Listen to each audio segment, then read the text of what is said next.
Ular sawah 4 meter masuk pemukiman warga Lorong Sungai Sei, Semasjid, Palembang. Warga Lorong Sungai Sei, Semasjid 340 RT 51 RW 08 digegerkan dengan kemunculan ular sawah sanca berukuran 4 meter yang memasuki pemukiman warga pada Senin, 5 Januari 2026, siang. Salah satu warga yang menangkap ular sawah tersebut, yakni Supriyadi, mengungkapkan Desember dan Januari merupakan puncak musim hujan dan masa menetasnya berbagai jenis ular.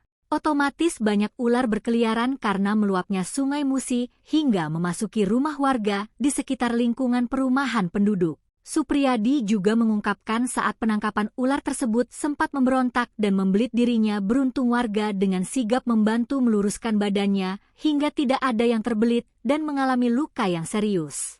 Ia juga mengungkapkan jika ini bukan pertama kalinya ular masuk ke pemukiman warga karena Sungai Musi meluap.